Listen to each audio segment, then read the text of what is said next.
Okay, friends, you already know that I want to talk to you about romance.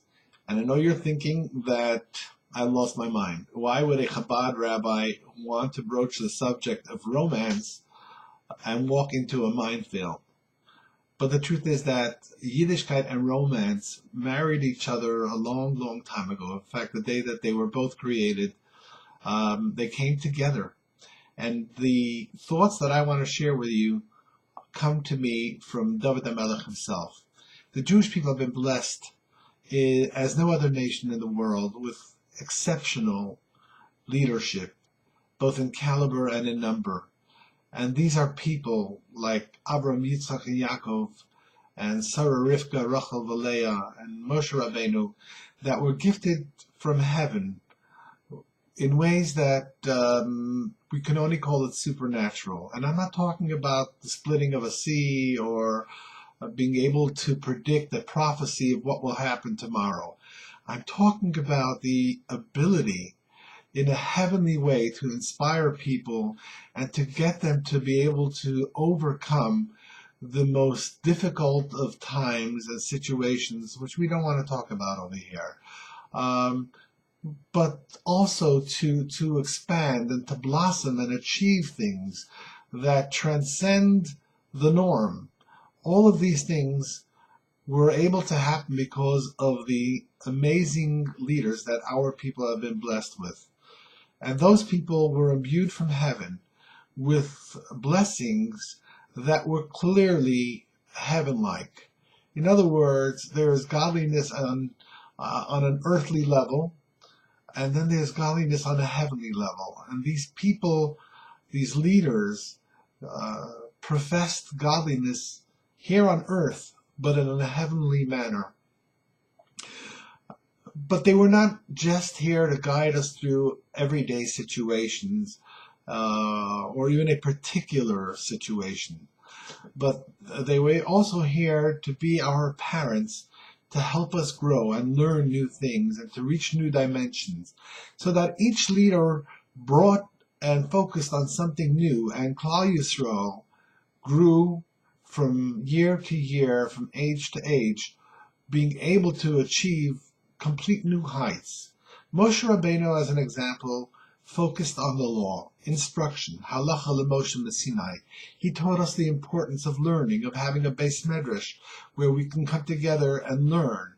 V'dibarta bam, b'shivtacha b'veisecha, v'lechtecha v'derech, to study every day and to impart it to the next generation, so that we know God's instruction and can follow His word. The next great leader of that magnitude, I believe, is David HaMelech. And David HaMelech, while he was a great scholar, he was the lead judge of his day and age and taught us many halachas, not just sporadic laws, but laws that we follow every single day that were taught to us by David HaMelech. Nevertheless, I think it is fair to say that he concentrated on avodas Hashem, service of God, not just having a relationship based on obedience, but rather one that was more emotionally involved, and one that was motivated by love, to walk hand in hand with God, as he is known as the sweet voice of Israel. And reading Tehillim evokes tremendous, tremendous love and connection to Hashem. His son, Shlomo HaMelech, to be true to his father's footsteps, took it to the next level. And Shlomo HaMelech teaches us that we can achieve a relationship with God that is romantic, which is a very, very profound and a very moving idea. That is a relationship that is almost limitless. And being romantically involved is not only more experiential. While you can study something and have the thrill of the intellectual exercise, it's very, very thrilling to learn a page in the Gemara. Nevertheless, it does not evoke the emotion and the connection as does a song. And a relationship that is based on the portal of the heart and soul is one that does not allow for any interference and for any stranger to come in between. when a person is romantically involved, truly in a kosher way, of course I'm speaking, then they are so focused on each other and so endeared to each other that there is little chance that they'll be lured in a different direction or that their eyes will wander. What we read about in the second passage of the Shema. And therefore, being romantically involved with God, so to speak, is a level of which is the most profound, the limitless relationship with Hashem that supersedes the relationship that would be between a master and a servant, and even a parent and a child. And you know that that is certainly what God craves for, to have that kind of a relationship with us. So therefore, I think that, which brings me to the point of this video cast, that it's critical for a community to have a Jewish concert. Because while we can have groceries that allow us to fulfill the laws of kashrus, in order for a community, a wholesome Jewish community, to have that wholesome Jewish experience of service of God and unique and uplifting relationship with God, music is a critical part. And just like when a person is trying to graduate to the next level of knowledge, it would be foolish for them to try to achieve that on their own without a good teacher. Similarly, to just go to shul on Friday night and sing Lecha Dodi is not going to provide that same emotional experience and that high that you almost don't want to ever let go of, as when you have a gifted artist and performer and you have a huge community in numbers that come together for an evening of music and connection and inspiration.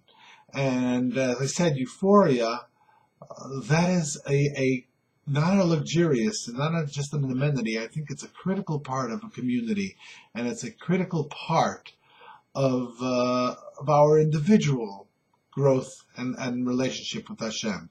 So that brings us to the Yad Zlata concert, because you cannot find a greater performer and a more superior artist today than Avram Fried. He is, as everyone knows, considered today the most dynamic and the most inspiring and beautiful voice of this venue and genre of Jewish music. So please come join us on Thursday, June 21st, for the Yad Zlata concert at the Hebrew Academy. And if you have any issues, whether it is, I don't know, if you want to sing on stage, or you want to dance on the roof, or you prefer a certain flavor of popcorn, whatever your issue is that's stopping you or holding you back from coming to the concert, wink, wink, then give me a call. I will work it out for you. I promise you. All I need you to do is to make the time and the effort to want to be at the Hebrew Academy that night. Thursday, June 21st. Look it up on the website, Yad Zlata, YADZLATA.org. Or you can call me at 240-200-4515. Again, 240-200-4515. Thanks for listening, and I want to thank you very much, because as you know, I dedicate this concert to the memory of my wife, and it's appropriate that we are actually recording this video cast tonight, because tonight is indeed her yard site. May her neshama be lifted to higher places by merit of the community coming together at an evening of joy and inspiration. And I will thank you for making that effort on a personal level as well. Hope to see you there, and thanks for listening.